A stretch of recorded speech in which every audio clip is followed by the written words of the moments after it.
And I know y'all been waiting on me to go live. I ain't had the opportunity because of the fact that, you know what I mean, I got so many things going on. My life is kind of complicated and hectic. But I really want to speak. It was some bullshit that I got to speak on, some gang-related shit over the weekend. They had a kid that was shot. That was in the jungle, I think it was, man. And they shot a 6-year-old kid and the father. That was some bullshit to me because of the fact that my view of the world is, as a gang member, man, as an OG, man, I don't care who you looking for. When they with their babies and their mamas, they're supposed to be passes given. They're supposed to be passes given because of the fact that, you know what I mean, they ain't got nothing to do with that, and that was a child. I think in my mind that was a cowardice act, you know what I'm saying, because of the fact this gangbanging thing ain't about nothing but combatants. And the only reason that I'm out, I would be out to get the next person as a gang member, or would have been when I was active, was because of the fact that they was out doing the same thing I was doing and they would have got me. So it don't make no sense because of the fact that when we look at this here and we take it in perspective, it's like, man, this is a bunch of some bullshit for real, man. I don't know what they people were teaching them because of the fact that, man, if you look at this, everybody got families. And if my kids want to go outside and play, they should be allowed to. If your kids want to go out and play, they should be allowed to. Because of the fact that the most complicated, the most fucked up thing about this is that we done made it so dangerous, man, that the kids can't go outside. I mean, you know, and the kids ain't got no future because of the fact that we all out here playing with guns and want to be John Wayne and shit, man, but at the same time, we all dying in the end and going to prison, which is all bullshit. Like I say, man, and my bigger picture, when I'm looking at this is that, man, something got to be done. You know, as a gang intervention worker, man, you know, I was gang intervention, man, literally officially for the city, man. I was a gang intervention worker for 3 years. I worked with the Los Angeles Mayor's Office of Gang Reduction and Youth Development. I was the representative in the West Adams area. And the thing about that, it was interesting, it was cool, was that I thought that I was going to be the only one, but there was a lot of other brothers from a lot of other communities that was working for the same thing. And all these guys some of these guys came from rival communities. You know what I mean? Some of these guys came from allied communities. But the thing about it, all of these guys had one thing in common. Everybody wanted the bullshit to stop. And I mean, I always said that it ain't nothing wrong with gangbanging as long as you hit the right people. But then I might have been wrong when I said that, because of the fact that when I'm looking at this big picture here and I'm taking it in perspective for what it is and what it might be and what it could be, man, I'm looking at this shit like maybe we was all going in the wrong directions because we was all kids. And as kids, you know, we didn't know what the fuck we was doing and we didn't know our power. Now, it's another story, man. I'll be looking at this on another perspective of life, man. You know what I mean? Especially as a black man, I got to look at it that way. My perspective changes. And it don't change because of the fact out of fear or nothing like that there. It changes out of concern.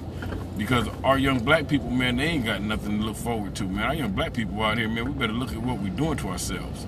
You know, what are we following, man? We ain't trying to build nothing. We ain't trying to buy nothing. We ain't trying to be nothing.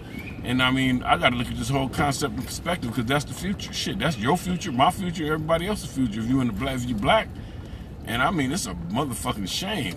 In Los Angeles, we talk about gentrification, but goddamn, man, we the biggest contributors to gentrification around because we pushed our people out. We was the ones gunning people down and killing them on each other's doorsteps and shit, man. So how the fuck can I get mad about gentrification when I'm the motherfucker that was standing next door shooting everybody that passed your house? Shit, you scared to death for your own children. You want to get your kids out. And then at the same time, I'm looking at this thing like, man, we ourselves got to find greater means. See, as kids, we didn't know our power, which is understandable and respectable. You know, I understand that. But now we do know our power. So what we going to do with it? Since we do know our power, that means that we got to be able and capable of being able to harness that power, do something about it, and build something constructive. Because this whole thing, man, shit is becoming something ass backwards, man. When I say ass backwards, I mean, like, wow, man, I just look at this whole motherfucking world of shit, man, and it's just crazy, man. When I'm looking at the young people out here, man, I'm looking like, damn, the young men walking around with their pants hanging off their asses. Ain't nobody ready for battle, man. We ain't got no weird shit. In reality, there's something bigger coming in the future, man. I see something bigger, man. I've been a part of this since 1976. It's 2020 now, man. I'm in my 50s now. And when I'm looking at this whole big picture right now, man, I can see something bigger coming.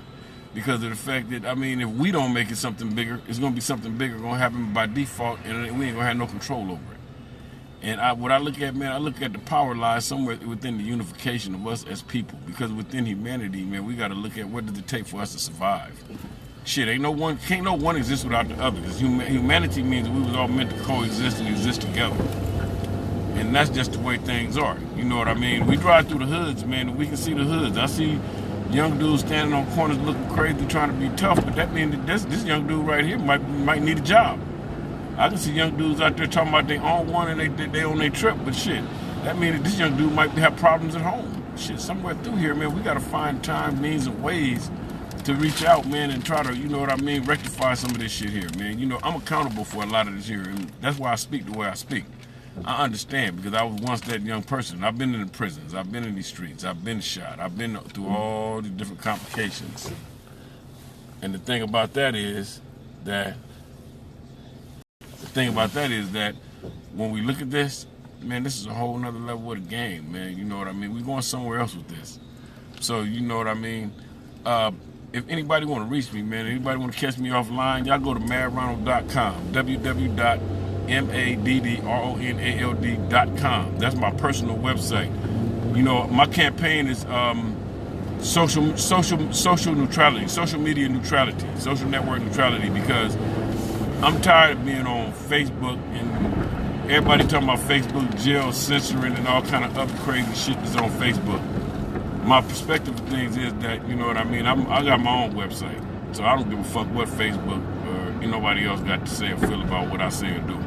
You know what I'm saying? So if anybody want to reach out to me, want to build, do something else, man, because of the fact that there's always some good shit to be done, there's always some good shit that needs to be done.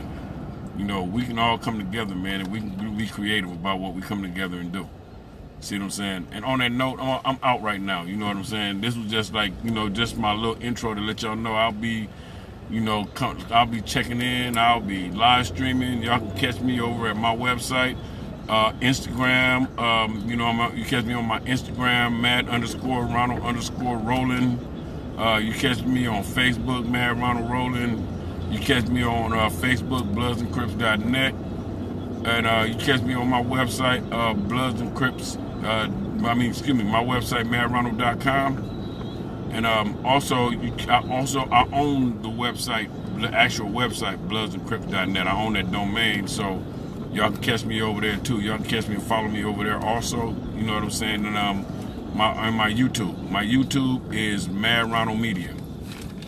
So you know what I'm saying? If you might be tuned into Mad Ronald Media right now watching me. So you know what I'm saying? So everybody, I want y'all to take the opportunity, take the time, reach out, holler. You know what I'm saying? Come together on some things. All right, y'all. At this moment, I'm out.